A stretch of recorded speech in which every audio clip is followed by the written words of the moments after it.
BPSC शिक्षक बहाली कई प्रोसेस को लेकर बहुत सारे मंथन चल रहे हैं और जैसा कि मैंने आपको बताया था कि हर सैटरडे को मैं आपको प्रिपरेशन करवाऊंगा ताकि आपको प्रिपरेशन की जो टेंशन है उसको दूर किया जा सके।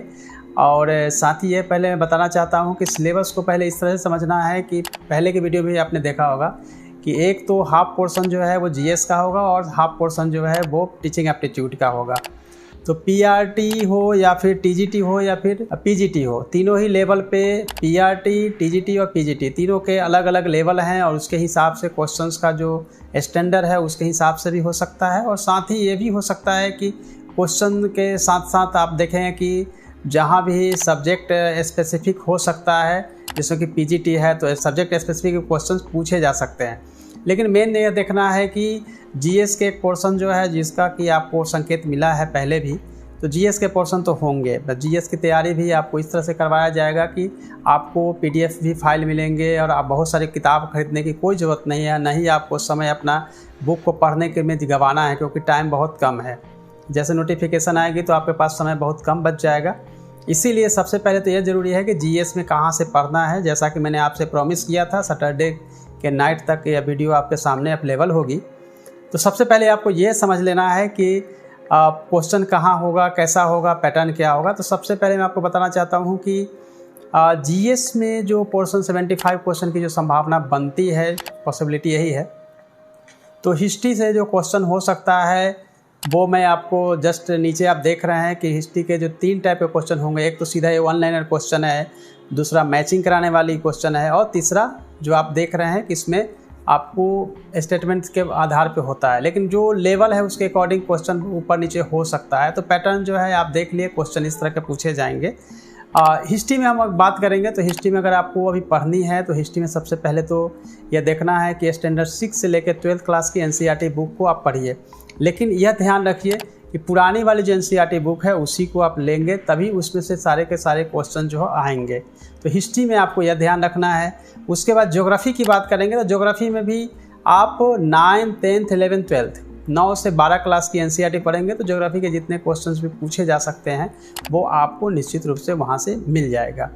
तीसरे सेक्शन की तरफ बढ़ते हैं पॉलिटी का। तो पॉलिटी के लिए केवल आपको 10th क्लास की जो पॉलिटी की बुक है उसी से आपका काम हो जाएगा। तो पॉलिटी में केवल इतना ही आपको करना है। साइंस में 9 और 10, 9th और 10th क्लास की जो एनसीईआरटी बुक है उससे ही सभी को कवर हो जाता है। स्पेशली आपको इस पर ध्यान रखना पड़ेगा कि बायोलॉजी से ज़्यादा क्वेश्चन पूछे जाएंगे। उसी तरह से इकोनॉमी है तो इकोनॉमी में भी आपको केवल 10th क्लास की इकोनॉमिक्स की बुक पढ़ेंगे तो उससे एनसीईआरटी से आपका कवर हो जाता है। करेंट अफेयर्स के लिए आपको क्या करना है कि मंथली जो मैगजीन आती है जिसमें कि प्रतियोगिता दर्पण से ही आप इसको करिए। प्रतियोगिता दर्पण से आपका जो करंट हो सकता है वो सभी के सभी कवर हो जाएंगे। चूँकि बीपीएससी एग्जाम नहीं तो बिहार स्पेशल की भी संभावना है कि बिहार से संबंधित कुछ क्वेश्चंस पूछे जाएंगे जो 5-7 हो सकता है। तो बिहार स्पेशल के इम्तियाज अहमद सर की बुक है उससे आप देख सकते हैं, केबीसी नैनो की बुक है उससे आप कर सकते हैं, क्राउन पब्लिकेशन की बुक है उससे आप कर सकते हैं। और लास्ट में आप देखेंगे कि रीजनिंग और मैथ के भी कुछ क्वेश्चंस आपके मानसिक योग्यता परखने के लिए, आईक्यू को देखने के लिए हो सकता है। तो उसके लिए प्रीवियस ईयर्स के जो बीपीएससी ने एग्ज़ाम्स लिए हैं, चाहे वो सीडीपीओ का एग्ज़ाम हुआ हो या बीपीएससी सिविल सर्विस के एग्ज़ाम हुए हो, तो उसमें के आप अगर प्रीवियस ईयर के क्वेश्चन को करेंगे तो वहाँ से मैथ के क्वेश्चन जो है आपको मिल जाएंगे। हालांकि मैथ बहुत ईजी होता है और ख़ासतौर से रीजनिंग का जो क्वेश्चन है बहुत ईजी होता है। तो इस पोर्शन को भी हम आगे आपको तैयार कराएंगे सिलसिलेवार ढंग से। और हर सैटरडे को चूँकि हमें आपको गाइड करना है तो उससे पहले ज़रूरी हो जाता है कि जो मैंने 8 सेक्शन जीएस के बताए हैं उसमें इम्पोर्टेंट चैप्टर कौन सा, ये बहुत इंपॉर्टेंट है क्योंकि चैप्टर जो है वो आपको मैं नीचे स्क्रीन पे स्क्रॉल कर रहा हूँ जिसको कि आप देख सकते हैं कि कहाँ से आपके क्वेश्चन हो सकते हैं। फॉर एग्जांपल हिस्ट्री में जो पोर्शन हो सकता है, हिस्ट्री के पोर्शन जो आपको दिख रहा है ये हिस्ट्री का पोर्शन, उसमें एंशिएंट, मेडाइवल और मॉडर्न ये आपको चैप्टर जो दिखाए जा रहे हैं ये सारे के सारे चैप्टर्स जो है वो एनसीईआरटी क्लास 6 से लेकर 12th क्लास तक की है। तो इसी जो चैप्टर आपको दिख रहा है इसी चैप्टर से आपके क्वेश्चन जो है पूछे जाएंगे। अब नेक्स्ट सब्जेक्ट की तरफ चलते हैं। तो ज्योग्राफी में भी जो क्वेश्चंस मैंने अभी बताया था कि 9th से 12th क्लास तक की एनसीईआरटी की बुक की हो पढ़ना है, जो कि 4 बुक ही है। उसमें भी खास तौर से अगर आप फोकस करना है तो इंडिया का फिजिकल ज्योग्राफी जो 9th क्लास की है उसको अगर करेंगे, या वर्ल्ड की फिजिकल ज्योग्राफी, उसी से मैक्सिमम क्वेश्चन जो है आने की पॉसिबिलिटी है, तो उसको आप कर सकते हैं। अब उसमें भी जो चैप्टर हो सकता है वो चैप्टर मैं आपको बता रहा हूँ कि कौन सा चैप्टर होगा, तो आप देखिए ध्यान से। ये चैप्टर आप जैसा कि आप देख रहे हैं कि एनसीईआरटी के जो चैप्टर हैं उसी को आपको बताया जा रहा है। इस चैप्टर को गौर से देखिए, स्क्रीनशॉट भी ले लीजिए, ये इम्पोर्टेंट चैप्टर हैं। अब तीसरी बात करते हैं हम पॉलिटी की। तो पॉलिटी में भी जो चैप्टर है, मैंने जैसा कि आपको बताया था कि 10th क्लास की एनसीईआरटी काफ़ी होती है और इसमें ज़्यादा तैयारी करने की ज़रूरत नहीं है, आप सभी अवेयर होंगे कॉन्स्टिट्यूशन से। तो उसको भी देखने के लिए आप पॉलिटी के जो इम्पोर्टेंट चैप्टर्स हैं आप इसको देखिए। आपको दिख रहा है ये चैप्टर महत्वपूर्ण है, ज़रूरी हो तो आप नोट डाउन कर लीजिए, उसको स्क्रीनशॉट ले लीजिए, और ये जो इम्पोर्टेंट पॉलिटी के चैप्टर हैं उससे आप इसकी तैयारी करते रहिए। अब चौथे हम साइंस की तरफ बढ़ते हैं। साइंस में भी जैसा कि मैंने बताया था 9th और 10th क्लास की एनसीईआरटी से आपका काम हो जाएगा, लेकिन उसमें खास तौर से फोकस करना है बायोलॉजी में। बायोलॉजी में भी खास तौर से फोकस करना है, जो ह्यूमन बॉडी से जुड़े हुए डिजीज है या जो भी अंग है उसके बारे में आपको पूरी जानकारी जो है यहाँ से लेनी पड़ेगी। खासतौर से कौन कौन सा चैप्टर हो सकता है उसको आप देखिए।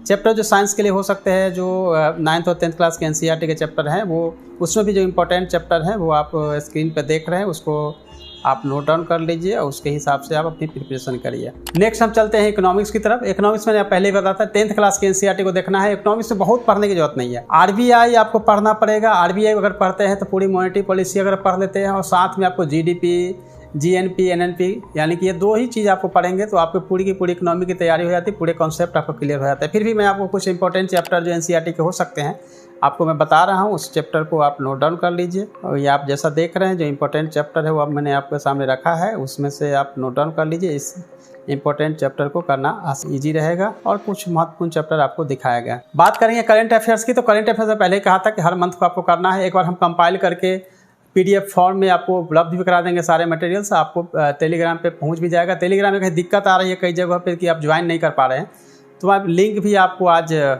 अपने वीडियो के साथ डिस्क्रिप्शन बॉक्स में दे रहा हूं, उस लिंक पे आप फॉलो कर लीजिएगा। तो नेक्स्ट वीक सैटरडे से आपके पास मटेरियल भी पीडीएफ के फॉर्म में आपको हम अवेलेबल कराएंगे, जहाँ से आप इसकी तैयारी कर सकते हैं। बिहार स्पेशल के लिए भी आपको अभी कुछ नहीं करना है। बिहार स्पेशल के लिए भी जो एमसीक्यू हो सकते हैं, जो मटेरियल होंगे वो भी हम आपको प्रोवाइड कराएंगे। मैथ के और रीजनिंग के लिए भी प्रोवाइड कराएंगे। यानी पूरा का पूरा जो 8 सेक्शन हो सकता है, टोटल 8 सेक्शन जहाँ से क्वेश्चन पूछे जा सकते हैं, उसकी जीएस की पूरी तैयारी जो है हम आपको करवाएंगे। और नेक्स्ट सैटरडे में हिस्ट्री से स्टार्ट करेंगे। हिस्ट्री में बताएंगे कैसे कैसे आपको प्रिपरेशन करनी है। उसकी पीडीएफ की जो है वो पूरे मटेरियल की पीडीएफ आपको टेलीग्राम पे अवेलेबल होगा। यानी कि आपको बुक अगर लेनी है, जो मैंने सजेस्ट किया आपको एनसीईआरटी के बुक्स और दूसरे बुक्स लेनी है तो ले सकते हैं, नहीं भी लेते हैं तो मैं आपको पीडीएफ के फॉर्म में आपको मटेरियल देता जाऊंगा। हर सैटरडे आप अपनी तैयारी करेंगे, लेकिन किसी भी हालत में अपनी तैयारी को कमज़ोर नहीं करना है, क्योंकि आप सब जानते हैं कि पीआरटी, टीजीटी और पीजीटी तीनों जो अलग अलग स्टेज है, तीनों ही क्लास के लिए, जो कि पीआरटी के लिए प्राइमरी है और फिर माध्यमिक के लिए टीजीटी है और पीजीटी जो है सो 10+2 के लिए है।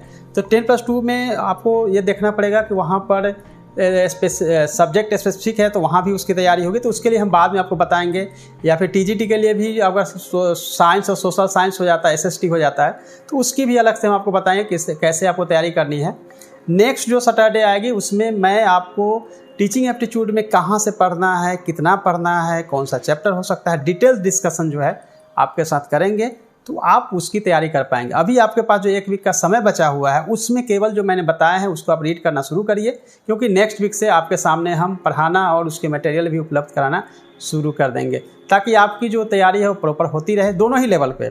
जो नियोजित शिक्षक पहले से हो चुके हैं उनके लिए भी कि वो रेगुलर वेतनमान मिले और रेगुलर उनको सारे लाभ मिले, उसके लिए भी, और जो नए हैं जिनको कि पीआरटी, टीजीटी, पीजीटी में उनको एग्ज़ाम देना है बीपीएससी द्वारा जो आयोजित की जाएगी, तो उनकी भी तैयारी। तो दोनों को साथ ही लेकर चलेंगे। दोनों की अलग अलग तैयारी नहीं होती है, लेकिन जैसे ही नोटिफिकेशन आ जाएगा, डिटेल्स सिलेबस आ जाएगी, क्या पैटर्न वगैरह होगा, तो उसके अकॉर्डिंग फिर उसको हम चेंज कर सकते हैं। चलिए, तो आप तो अपनी तैयारी करते रहिएगा। जो भी आपको दिक्कतें आ रही है, कोई परेशानी आ रही है या कोई उलझन हो रही है, तो आप उस क्वेरी को आप डिस्क्रिप्शन में जरूर दीजिएगा। उसके अकॉर्डिंग हम आपको आगे गाइड करते रहेंगे। चूँकि अभी नोटिफिकेशन नहीं आई है, इसलिए हम सैटरडे करा रहे हैं आपको। शनिवार को हम शाम के वक्त में आपको पढ़ाएंगे, लेकिन जैसे ही नोटिफिकेशन आएगी तो हो सकता है हम समय निकाल के, जैसा कि बहुत सारे शिक्षकों ने और आप लोगों ने कमेंट किया कि पर डे 1 घंटा का समय दिया जाए। अगर ज़रूरत पड़ेगा तो आपको हमारे सभी शिक्षक है, आपके लिए तो हम हमेशा तैयार हैं और मुस्तैद है, आपके लिए समय हमेशा देंगे। और आप हमेशा, मैं कहूँगा कि आप सभी शिक्षक हमारे बिहार के भविष्य, इसलिए आपकी तैयारी कराना मेरा काम है। All the best, thank you so much.